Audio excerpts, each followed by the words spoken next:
CTET সেপ্টেম্বরের যে 2026-এর PYQ series চলছিল, তো তার 8ই ফেব্রুয়ারি রিসেন্ট যে পরীক্ষা হয়েছে, তো সেই 8ই ফেব্রুয়ারি সিডিপির যে পিওয়াইকিউ সেটা ডিসকাস করছিলাম। তো তারই আজকে সেকেন্ড পার্ট যেটা ডিসকাস করব। 10 নম্বর পর্যন্ত আগের ভিডিওটাতে ডিসকাস করেছি, যা যা দেখোনি তারা অবশ্যই দেখে নেবে। আজকে হলো 11 নম্বর কোশ্চেন থেকে ডিসকাস করব। এটা হলো 8ই ফেব্রুয়ারি পেপার, 8ই ফেব্রুয়ারি সিডিপি যেটা পেপার সেইটা ডিসকাস আজকে করব। বুঝে গেল? দেখো, প্রথম কোশ্চেনটা বলেছে, আগের দিনে বলেছি অ্যাজারশন এবং রিজনিং প্রচুর আসে, তো এখানেও তাই অ্যাজারশন এবং রিজনিংটাই দিয়েছে। দেখো অ্যাজারশনটা কি বলেছে, diversity and inclusion improve teaching and learning. Diversity মানে বিভিন্নতা যেটা হয় আমাদের, এবং ইনক্লুশন সব কিছুকে এক জায়গায় সমাবেশী করাও যেটা, সেটা ইমপ্রুভ করছে টিচিং এবং লার্নিংকে, মানে শিক্ষার ক্ষেত্রে এবং মানে শিক্ষণের ক্ষেত্রে। যেটা টিচিং মানে যদি আমরা শিক্ষণ এবং শিখন যেটা বলি, সেটার ক্ষেত্রে কিন্তু আমাদের ইমপ্রুভ করছে, সেটাই বলেছে। বিভিন্ন রকম ডাইভার্সিটি যদি হয়, তো ঠিক আছে, একটা ক্লাসে দেখবে একই রকম স্টুডেন্ট থাকে না, তো সেখানে কিন্তু যারা 100-এ 100ও পায়, আবার 100-এ 90ও পায়, আবার 100-এ 50ও পায়, আবার 100-এ 30ও পায়, এরকম অনেক রকম স্টুডেন্ট আছে। তো এবার এই সব কিছুর মধ্যে কিন্তু ইন্ডিভিজুয়ালিটি আছে, তাহলে এটা একটা ডাইভার্সিটি। আবার ভাষার ক্ষেত্রেও যদি আমি একটা মাল্টিলিঙ্গুয়াল ক্লাসরুম করি, তাহলে সেখানে কিন্তু ডাইভার্সিটি প্রচুর দেখা যাবে। বেশিরভাগ ক্ষেত্রে কেউ হিন্দিটা বেশি, বা কেউ বাংলা বোঝে, কেউ আবার ইংলিশটা বোঝে, তো এরকম কিন্তু হিন্দি, ইংলিশ, বেঙ্গলি এইভাবে করে মিক্স কিন্তু ভাষাগুলো থাকছে। তাহলে এটা ডাইভার্সিটিতে কিন্তু একজন যে বেঙ্গলি জানে তার ইংলিশটা ইমপ্রুভ হচ্ছে, আবার যে ইংলিশ জানে সে হিন্দিটাও ইমপ্রুভ করতে পারছে। এভাবে করে পাশে পাশে কিন্তু তাদের কিন্তু নলেজটাও বাড়ছে। তো এই ইনক্লুশনটা করলে টিচিং এবং লার্নিং দুটোতেই ইমপ্রুভ হয়। হ্যাঁ, ঠিকই আছে, তাহলে এই অপশানটা ট্রু। আগে আমাদের চেক করতে হবে যে মানে অ্যাজারশনটা ট্রু কিনা। হলো ট্রু। তারপরে রিজনিংটা বলেছে, engaging in conversation across differences hinders children's ability to think critically and creatively. Engaging in conversation, এবার যদি বাচ্চা যদি এঙ্গেজ হয়, মানে যুক্ত হয় যে কনভারসেশনে, কেউ যদি বলে যে কেউ একটা কথা হিন্দিতে বলছে, কেউ ইংলিশে বলছে, বা কেউ হলো বেঙ্গলিতে বলছে, তো সেটা তখন এঙ্গেজিং যেটা হচ্ছে সেই ডিফারেন্সটা কী হবে, হিন্ডার মানে বাধা দিচ্ছে চিলড্রেনের অ্যাবিলিটিতে, যে ক্রিটিক্যালি এবং ক্রিয়েটিভলি যদি তারা ভাবে। এবার দেখো, হিন্ডারটা কিন্তু নেগেটিভ ওয়ার্ড। আগের দিনে বলেছি যে চাইল্ড ডেভেলপমেন্ট সাইকোলজি যেটা, সেখানে কিন্তু সিডিপি মানে তোমাকে চাইল্ডের কথা কিন্তু মাথায় রাখতে হবে। এখানে কিন্তু চাইল্ড সেন্ট্রিক এডুকেশন, মানে যেখানে বাচ্চার সব রকম সুবিধা। তাহলে হিন্ডার যদি বাচ্চার যেটা হিন্ডার দেয় বা বাধা দেয়, তাহলে সেই বাধাটা কিন্তু আগেই নেগেটিভ অপশান। বোঝা গেল? তাহলে এটা কিন্তু ফলস। তাহলে এইভাবে কিন্তু আমরা এলিমিনেট করব, এই কিছু কিছু ট্যাগ ওয়ার্ড ইউজ করে, যাতে ইজিলি করতে পারি। সিটেটটা কিন্তু খুবই টাইম ম্যানেজমেন্টের এক্সাম। তো টাইমটা যদি ম্যানেজ না করা যায়, তাহলে কিন্তু অনেক কোশ্চেন, যাদের সায়েন্স ম্যাথ থাকে তাদের আরও চাপ, কারণ সায়েন্স করার পরে ম্যাথ করার টাইম থাকে না। তো ওই জন্য সিডিপির পার্টগুলো এলিমিনেশন টেকনিকের যদি করি, তাহলে কিন্তু অনেকটাই টাইম সেভ করতে পারবো। তাহলে কী হচ্ছে, প্রথমটা ট্রু হচ্ছে, বাকিটা ফলস। তাহলে কোন অপশানটা দেখি, both A and R true, এটা তো হবে না। বোথ এ অ্যান্ড এটাও হবে না। A true but R false, হ্যাঁ, তাহলে a true R R false, এই অপশানটাই হয়ে যাচ্ছে। বোথ ফলস নয়, তাহলে অপশান নম্বর সিটা হলো কারেক্ট। বোঝা গেল?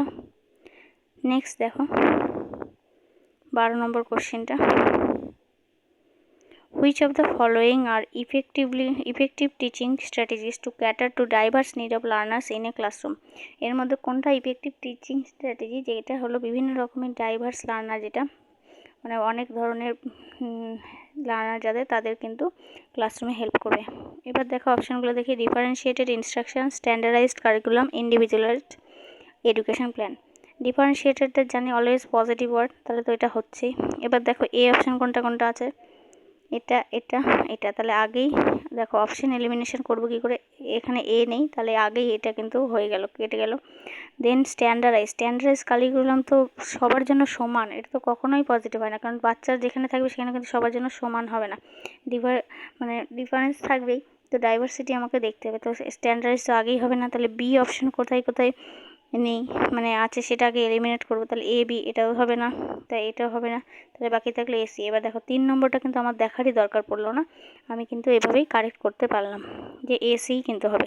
আর 3 নম্বরটা তাও যদি মনে হয় রিচেক করবো, ইন্ডিভিজুয়ালাইজড এডুকেশন প্ল্যান, প্রত্যেকের জন্য আলাদা আলাদা এডুকেশন প্ল্যান। হ্যাঁ, এটা তো বোঝাই যাচ্ছে ঠিক। তাহলে বোঝা গেলো যে অপশন এলিমিনেশনের মাধ্যমে কিন্তু আমি কারেক্ট অ্যান্সারটা খুব তাড়াতাড়ি পেয়ে যাচ্ছি। এবার যদি নর্মাল এভাবে করো, ডিফারেন্সিয়েট, হ্যাঁ, স্ট্যান্ডার্ডাইজ না, এইভাবে মিলিয়ে করতে গেলে অনেক টাইম লাগবে। এবার যে ডিফারেন্সিয়েট কোথায় কোথায় আছে সেটা বাদে বাকি অপশানগুলো এলিমিনেট করলাম, তারপরে দেখলাম স্ট্যান্ডার্ডাইজ হবে না, তাহলে বিটাও এলিমিনেট করলাম, তাহলে বাকি থাকলে এসি। তাহলে এটাই কারেক্ট, তাই না? এটা ইজি মেথড না? আর এখনকার সব রকম পরীক্ষাগুলোতে এলিমিনেশন টেকনিকটাই কিন্তু কাজে লাগছে। নেক্সট কোশ্চেন দেখো, according to constructivist theorist. Constructivist মানে নির্মিতবাদ যারা, পিয়াজে, ভাইগস্কি, এখনকার যারা, তাদের ভাবনাতে কি? Children have natural tendency to make sense of the world, মানে বাচ্চাদের একটা নিজস্ব টেন্ডেন্সি থাকে, নিজস্ব সেন্স বানায় একটা পৃথিবী সম্পর্কে। Children learn only when extensively motivated, শুধুমাত্র বাচ্চারা শেখে যদি বাইরে থেকে মোটিভেটেড থাকে।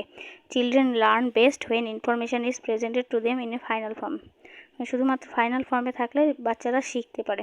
Children have tendency to behave in unruly ways that needs to be corrected, মানে চিলড্রেনদের এমন একটা টেন্ডেন্সি থাকে যারা মানে আনরুলি, মানে যেটা রুল নয়, নিয়মের বাইরে ব্যবহার করে, সেটাকে কারেক্ট করা উচিত। দেখো এখানে কিন্তু আমাদের বারবার বলছে মানে চিলড্রেনকে কিছু বলা যাবে না, তাহলে কারেক্ট করে দেবে, তো এই অপশানগুলো তো আগেই নেগেটিভ, তাই না?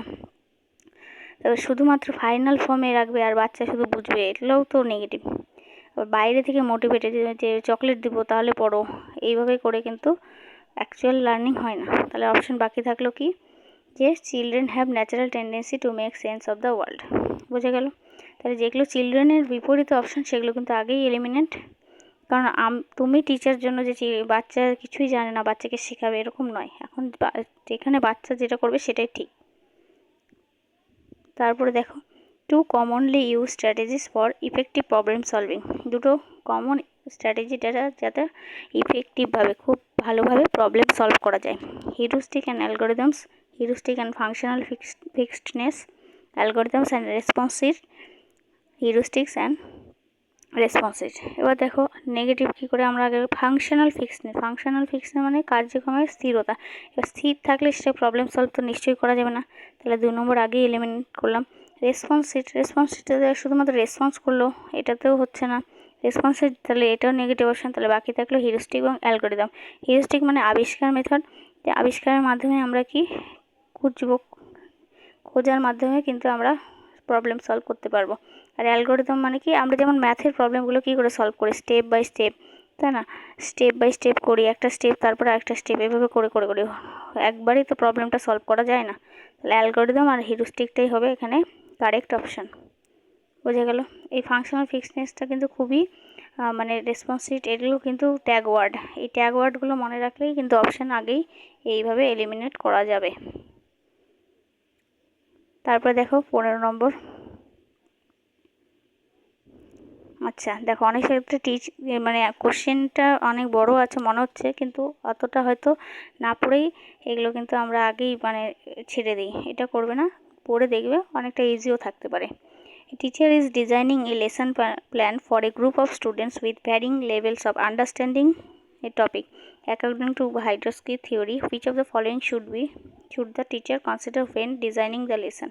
তাহলে একজন টিচার কী করছে, একটা লেসন প্ল্যান তৈরি করছে কিছু স্টুডেন্টের জন্য, যারা মানে বিভিন্ন রকম টপিকে আন্ডারস্ট্যান্ড করার জন্য, বোঝার জন্য। এবার ভাইগস্কির মতে এটা কোনটা টিচারের করা উচিত এই লেসনটা ডিজাইন করার জন্য। আমরা সবাই বিএড করেছি অলরেডি, তো সেই বিএডের ক্ষেত্রে বা ডিএলএডের ক্ষেত্রে যে লেসন প্ল্যান করা হয় তার আগে কিন্তু কিছু অবজেক্টিভ থাকে। তো এখানে সেই হিসাবে দেখো, the teacher should ask each student to work individually and on specified problem. Teacher কিন্তু ওদের বলতে পারে, বাচ্চাদের এক একটা বাচ্চাকে ইন্ডিভিজুয়ালি নিজস্বভাবে একটা স্পেসিফাইড প্রবলেম কিন্তু কাজ করতে। The teacher should provide all students with the same লেভেলের চ্যালেঞ্জ দিয়ে দিল। The teacher should consider each students current level of understanding and provide appropriate support to help them to reach the next level. শিক্ষক কী করলো, স্টুডেন্টদের current level এখন যতটা বুঝতে পারছে তার উপর ডিপেন্ড করে তাদেরকে নেক্সট লেভেলে কী করবে তার উপর কিন্তু বেস করে দিল। The teacher should only focus on the students who are already at an advance level of understanding and provide them with more challenging work. শুধুমাত্র ফোকাস করবে যারা শুধুমাত্র অ্যাডভান্স, যারা একদম গিফটেড চিলড্রেন, আর বাকিদের দেখবে না এরকম। তাহলে দেখো এখানেও বললাম পজিটিভ নেগেটিভ, এই যে বাকিদের দেখবে না এগুলো কিন্তু আগেই নেগেটিভ অপশান, তাহলে তো এগুলো আগেই এলিমিনেট হবে। তারপরে দেখো হচ্ছে 3 নম্বরটা বলেছে কি কারেন্ট লেভেলে এখন দেখবে শিশু কতটা বুঝতে পারছে, তার উপর যদি পরের লেভেলে, এটা কিন্তু একটু পজিটিভ তাই না। বাকি অপশানগুলো চেক করি। The teacher should provide all student same level তো দেবেই না, কারণ বাচ্চাদের সেম লেভেল থাকেই না, অনেকে বেশি জিনিয়াস থাকে, অনেকে আবার একটু কম থাকে, আবার অনেকে মডারেট থাকে তাই না, মিডিয়াম থাকে, তো সেই হিসাবে দিতে হবে। The teacher should ask student, নিজে নিজে কাজ করবে, তো সবই যদি নিজে নিজে কাজ করে তো টিচার আবার কী করবে তাই না। তো এখানে কিন্তু এই অপশানটা সবথেকে বেশি অ্যাপ্রোপ্রিয়েট, যে টিচার আগে বুঝবে ওদের লেভেল, কারেন্ট লেভেল কোনটা, কারেন্ট লেভেল বুঝে তারপরে পরের লেভেলে অ্যাপ্রোপ্রিয়েট যেটুকু সাপোর্ট দেওয়া দরকার সেটুকু। টিচার এখানে কিন্তু ফ্যাসিলিটেটর হিসেবে কাজ করবে, শিশুদের নিজস্ব প্রবলেম সলভ করতে দেবে ঠিকই আছে, কিন্তু যেই জায়গায় হেল্প লাগবে সেটা করবে। এবার ওরাই যদি সব করতে পারবে তাহলে তো সেখানে টিচারের দরকার নেই তাই না। তাহলে যেখানে যেখানে লাগবে সেখানে সেখানে হেল্প করবে, বোঝা গেল। নেক্সট কোশ্চেন দেখো, characteristics such as lacking reading fluency. Reading fluency মানে পড়তে ঠিকঠাক পারছে না, রিভার্সন অফ ওয়ার্ডে রিভার্সন করতে পারছে না, টেন্ডেন্সি রিভার্স করতে পারছে না তাই না। তারপরে দেখো টেন্ডেন্সি টুয়ার্ড ডিস্ট্র্যাকশন, মানে ডিস্ট্র্যাক্ট হয়ে যাচ্ছে। টাইপিক্যালি আইডেন্টিফাইং ক্যারেক্টারিস্টিক্স, রিডিং আমরা জানি রিডিং ফ্লুয়েন্সিতে ডিস্টার্ব হওয়া মানেই কিন্তু এটা ডিসলেক্সিয়া তাই না, এটা অনেকবার করে পড়েছি। অটিজম তো নয়, অ্যাটেনশান মানে শুধুমাত্র অ্যাটেনশান দিতে পারছে না, এবার রিডিংয়ের ক্ষেত্রে সমস্যা হচ্ছে, সেটা কিন্তু অ্যাটেনশান শুধু হবে না, ডিমেনশিয়াও হবে না, তো ডিসলেক্সিয়া এখানে কারেক্ট আনসার। তারপরে দেখো 17 নম্বর কোশ্চেনটা, students feel more motivated to learn in an environment. সব থেকে বেশি মোটিভেটেড থাকবে বাচ্চারা শিখবে কোন এনভায়রনমেন্টে, বিলংনেস, হ্যাঁ যেখানে আপনাপন মানে কি নিজস্ব মনে হবে, বিলং করছে স্টুডেন্টরা সেই জায়গা থেকে। ফিয়ার ভয়ে তো এমনিই ভয়ে করতে পারবে না, রিজেক্ট দিলে তো ওদের মন খারাপ হয়ে যাবে। সেফটি যেখানে নিরাপদ থাকবে, তাহলে আগেই অপশান দেখো, ফিয়ার তো হবে না, ফিয়ার নেগেটিভ, তাহলে বি কোথায় কোথায় আছে সেটা হবে না, এই যে তাহলে অপশান বেড়ে গেল এডি। আমাকে রিজেকশন সেফটি দেখতেই হলো না তাই না, প্রথমে আগে দেখলাম যে বিলঙ্গিনেস আছে, হ্যাঁ এ কোথায় কোথায় আছে সেগুলো আগেই অপশান গেল। এবার তার মধ্যে ফিয়ারটা হবে না, তাহলে ফিয়ারও কাটা, দেন বাকি থাকলো এডি, তাহলে 2 নম্বর কারেক্ট। এইভাবে তাড়াতাড়ি করে করতে পারবো। তারপর দেখো কি বলেছে, moving from conservative education towards progressive education require shift from. Conservative যে এডুকেশন ছিল সেখান থেকে এখন প্রোগ্রেসিভ এডুকেশনের দিকে গিয়েছে, তো এইটা কি হচ্ছে, formative evaluation to diagnostic integrated curriculum to standardized curriculum, performance oriented goals to mastery oriented, teacher centre to exam centre. এবার দেখো টিচার সেন্টার থেকে এক্সাম সেন্টার চলে এসেছে না, এক্সাম সেন্টার তো যায়নি, প্রোগ্রেসিভ হয়েছে বলেছে। তারপরে পারফরমেন্স থেকে মাস্টারি, হ্যাঁ পারফরমেন্স থেকে অনেকটা, কারণ শুধুমাত্র পারফরমেন্স ভালো করলো এটা দেখে না, এখন দেখে মাস্টারি গোলস কতটা সাবজেক্টে মাস্টারি করলো তাই না। স্ট্যান্ডার্ডাইজ তো আগেই নেগেটিভ ওয়ার্ড, আর ফরম্যাটিভ থেকে শুধুমাত্র ডায়াগনস্টিক যায়নি, তাহলে এখানে বেস্ট আনসার দেখো performance oriented goals to mastery oriented. এই পারফরমেন্স আর মাস্টারি থেকে কিন্তু প্রচুর কোশ্চেন আসে বারবার করে ঘুরে ফিরে একই, কিন্তু কনসেপ্টটা ওটাই, কিন্তু কোশ্চেনের টাইপটা কিন্তু আলাদা আলাদা থাকে, তো ওটা ক্যাচ করতে পারলেই কোশ্চেনের আনসারটা করা যাবে। তারপরে নেক্সট কোশ্চেন দেখো 19 number, when learning new information, নতুন ইনফরমেশন যখন শিখছি, which of the following is a helpful strategy for children to use to ensure they understand the content material. বলেছে এর মধ্যে কোনটা হেল্পফুল স্ট্র্যাটেজি বাচ্চাদের ক্ষেত্রে যে আন্ডারস্ট্যান্ড করছে কন্টেন্ট মেটেরিয়ালটা। বলেছে কি রিডিং দ্য ইনফরমেশন ওয়ান্স, বারবার পড়বে ইনফরমেশনটা, আরেকবার পড়বে। Asking question and seeking clarification, question জিজ্ঞেস করবে এবং ক্ল্যারিফিকেশান সম্পর্কে খুঁজবে। প্রিটেন্ডিং টু আন্ডারস্ট্যান্ড, ভান করবে বোঝার। Making up their own meanings for unfamiliar terms, তাদের নিজস্ব মানে খুঁজবে। দেখো এখানে eliminated technique, pretending to understand শুধুমাত্র ভান করবে, এটা কিন্তু নেগেটিভ, তাহলে সি কোথায় কোথায় আছে, এই যে সি, সেগুলোই হবে না, তাহলে বাকি থাকলে এ বি, তাহলে এ বি হবে। রিডিং ইনফরমেশান, আরেকবার রিডিং করবে। আর ডি বলেছে কি making up their own meanings, নিজস্ব একে মিনিং তৈরি করবে। বুঝে গেল এলিমিনেশন টেকনিকে কত তাড়াতাড়ি হচ্ছে। তারপরে বলেছে দেখো 20 নম্বর কোশ্চেনটা, a teacher should create a classroom culture where students motivation to learn is primarily focused to।